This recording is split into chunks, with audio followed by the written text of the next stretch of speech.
Hi అండి. అందరికీ నమస్కారం. Welcome to Vasu Electrotech. ఈరోజు మనం రైస్ కుక్కర్ అంటే ఎలక్ట్రికల్ రైస్ కుక్కర్ అనమాట. ఏ విధంగా రిపేర్ చేయాలో చూద్దామండి. ఇది కస్టమర్ మనకి కంప్లైంట్ చేశారు. ఏంటంటే రైస్ పెడుతుంటే పూర్తిగా ఉడకట్లేదటండి.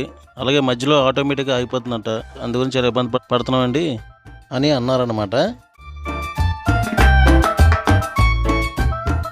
పవర్ వస్తుంది కానీ అన్నం మాత్రం మధ్యలోనే ఇలాగ ఉడకకుండా స్విచ్ ఆటోమేటిక్గా దానికంతా అయిపోతుంది అన్నారు. అయితే అసలు చెక్ చేద్దాం ప్రాబ్లం ఏంటో ఈరోజు చూద్దాండి. ముందుగా పవర్ ప్లగ్ అయితే డిస్కనెక్ట్ చేసుకోవాలి. రైస్ కుక్కర్ని అటు నుంచి ఇటు తిప్పండి. 3 స్క్రూలు ఉంటాయి. ఆ 3 స్క్రూలు కూడా ఇప్పుకోవాలన్నమాట. ఈ విధంగా ఇప్పండి.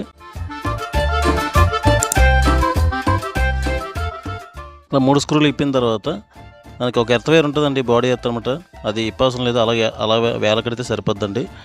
అలాగే ఇప్పుడు ఏంటంటే అసలు మనకి పవర్ అయితే వస్తుందన్నారు, అయినా పర్ఫెక్ట్గా వస్తుందో ఒకసారి మనం చెక్ చేద్దామండి.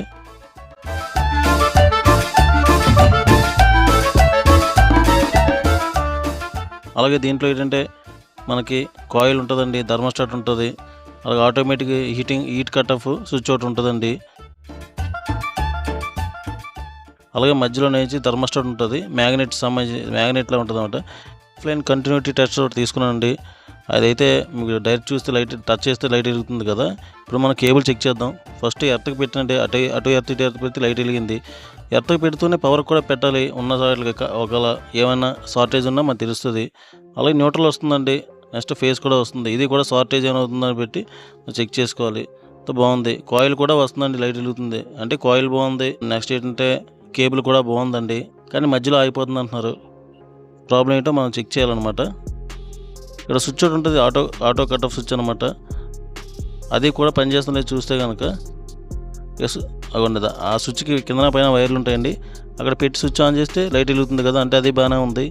స్విచ్ బాగుంది, కాయిల్ బాగుంది, అన్నీ బాగున్నాయి. కాబట్టి నా డౌట్ ప్రకారం ఏంటంటే, నా ఐడియా ప్రకారం థర్మోస్టాట్ పోయి ఉంటుందండి. థర్మోస్టాట్ సెంటర్లో ఉంటుంది అనమాట మ్యాగ్నెట్. ఆ మ్యాగ్నెట్ అనేది ఓపెన్ చేసుకోవాలి. అది ఓపెన్ చేయాలంటే పైన ఒక నోస్ ప్లేయర్ తీసుకోండి. నోస్ ప్లేయర్తో మనం కొద్దిగా అవి చిన్న బెండ్ చేసి ఉంటాయి అన్నమాట. దాన్ని లెవెల్ చేస్తే కనుక అది మనకు క్లిప్ అనేది వదులుతుంది అనమాట. చూసారు కదా, మూడు క్లిప్పుల్లో ఉంటాయి. ఆ 3 క్లిప్పులు కూడా మనం లెవెల్ చేస్తే కనుక ఆ మ్యాగ్నెట్ కాయిల్ అనేది బయటకు వచ్చేస్తుంది అనమాట. పైనుంచి నొక్కగానే కిందకైతే వచ్చేస్తుంది.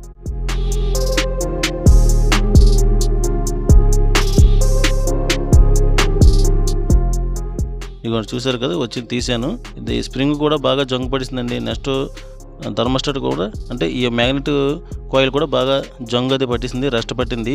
దాన్ని క్లీన్ చేసుకున్నా సరిపోద్దండి. కానీ మనం కొత్తది అయితే వేసేద్దాం, రిస్క్ ఎందుకు తీసుకోవడం, పెద్ద డబ్బులు ఏం కాదు, 100 రూపాయలు లోపే ఉంటుందండి అది చేంజ్ చేసుకోవడానికి.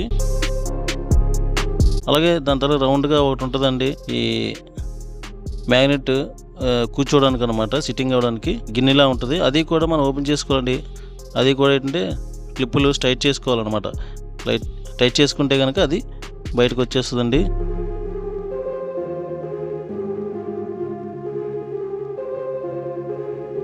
చూసారు కదా, ఈ విధంగా ఉంటుంది ఆ గిన్నె. మొత్తం కొత్తది కొనుక్కుంటే కనుక మొత్తం ఆ గిన్నెతోటే సెట్ అంతా వస్తుందండి. సెట్ మొత్తం ఈజీగా మార్చుకోవచ్చు. లోన్ అయితే బొద్దెంకలు అవి చాలా పట్టిసేయండి, చాలా ధూళది ఎక్కువ ఉంది. మనం కొద్దిగా క్లీన్ చేసుకుందాం. ఈ విధంగా క్లీన్ చేసుకోవాలండి మొత్తం. చూసారండి, మొత్తం ఎయిర్ బ్లోయర్తో క్లీన్ చేసుకుంటే పర్ఫెక్ట్గా వచ్చేస్తుంది. ఎయిర్ బ్లోయర్ కూడా మీకు 1500 2000 మధ్యలో ఉంటుంది. క్లీనింగ్ చేసుకుని అన్ని విధాలుగా ఇది ఒకటాను కదా, ఏ ఎక్విప్మెంట్ మనం క్లీన్ చేసే పనికి వస్తుంది. అది కూడా వీలైతే కొనుక్కోవడం మంచిది. ఒకటి థర్మోస్టాట్లు అయితే ఉన్నాయండి నా దగ్గర, రకరకాల థర్మోస్టాట్లు. మ్యాక్సిమం 2-3 రకాలు ఉంటాయి, ఎక్కువ రకాలు ఉండవండి. థర్మోస్టాట్ కొత్తది అయితే వేసేద్దాం. మ్యాగ్నెట్ కాయిల్ అనమాట. చూసారా, అంత కొత్తది కదా, అంతా ఉన్నాయి. ఈ రెండే విడదీయాలన్నమాట. లోన్ పెట్టి 2 క్లిప్లు విడదీస్తే కనుక అది లోపల సెట్ అయిపోతుంది అనమాట. ఇక్కడ మ్యాగ్నెట్ ఉంటుంది, నొక్కితే లోన్కి వెళ్ళిపోయి ఉండిపోవాలి, మళ్ళీ పైకి రాకూడదు. లాగితేనే రావాలన్నమాట.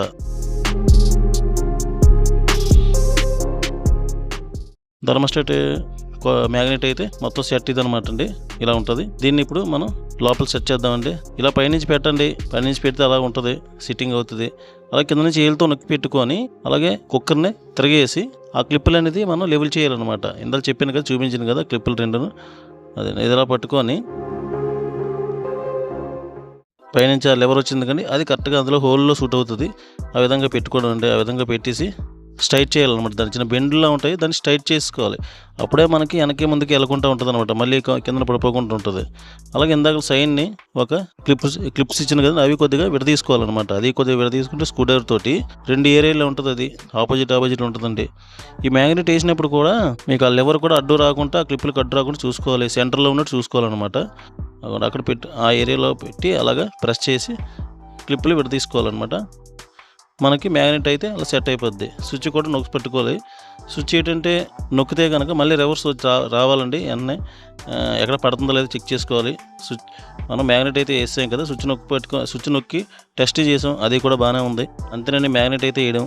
యాజిటీస్గా క్యాప్ వేయించండి. 3 స్క్రూలు ఉంటాయి. ఎక్కడ వైర్లు అక్కడ వైర్లు అయితే మనం డిస్కస్ చేయలేదు. దీంతో వైరింగ్ ఎప్పుడు పని లేదు. అంటే ఒక్కోదానికి ఒక్కో కంప్లైంట్ వస్తుంది. దీనికైతే ఈ కంప్లైంట్ వచ్చింది. కొన్నిటికి స్విచ్లు పోతుంటాయి, కొన్నిటికి థర్మోస్టాట్ పోతుంటుంది, కొన్నిటికి కాయిల్ పోతుంటుంది. అలాగే ఒక్కోసారి ఏదైనా ప్రాబ్లం రావచ్చు, అన్నీ ఒకసారి పోవు.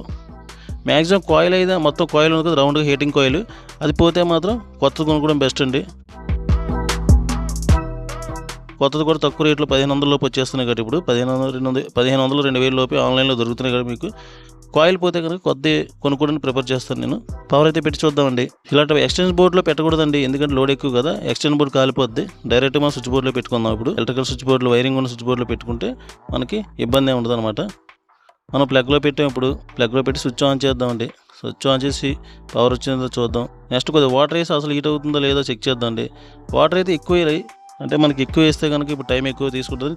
కొంచెం నీళ్ళు వేసాను, అయితే ప్రెస్ అవ్వాలని కిందకి. ఎప్పుడైనా సరే గిన్నె పెట్టాం కదా, అది తక్కువ నీళ్ళు వేస్తే ప్రెస్ అవుతుంది అనమాట. అయితే మనం చేతితో కొద్దిగా అడిచి పట్టుకున్నాను కాబట్టి అది మనకి హీటింగ్ అవుతలేదు, ఈజీగా తెలిసిపోద్ది. 1 మినిట్స్ అలాగా 1 or 2 మినిట్స్ వెయిట్ చేస్తే కనుక మనకి అది హీట్ అవుతుందో తెలిసిపోద్ది. ఇప్పుడే వేడెక్కుతుందండి, చూసారా? మీకు చిన్న ఆవిరి కూడా వస్తుంది. మరి మీకు కనబడుతుందో లేదో తెలియదు, చూడండి ఒకసారి. కరెక్ట్గా అబ్జర్వ్ చేస్తే ఆవిరి వస్తుంది. చూసారు కదా, వాటర్ అయితే వేడెక్కిందండి, పర్ఫెక్ట్ పనిచేస్తుంది. ఇంకా మనకు బాగా తెలియాలంటే ఇందులో రైస్ వేసి మనం ఒకసారి వండి చూస్తే కానీ తెలియదు. మనకైతే ఇప్పుడు అంత టైం లేదు, మన వర్క్షాప్ కదా మనది.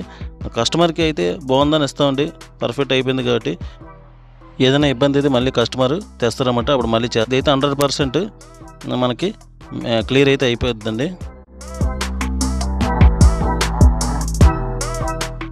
చూసారు కదండి, అంతేనండి. మనకి ఎలక్ట్రికల్ రైస్ కుక్కర్ అనేది ఏ విధంగా రిపేర్ చేసుకోవాలో. మరి వీడియో నచ్చితే లైక్ చేయండి, అలాగే ఇన్ఫర్మేటివ్గా ఉంటే మా ఛానల్ని సబ్స్క్రైబ్ చేయండి. Thank you very much. Next వీడియోలో కలుద్దాం.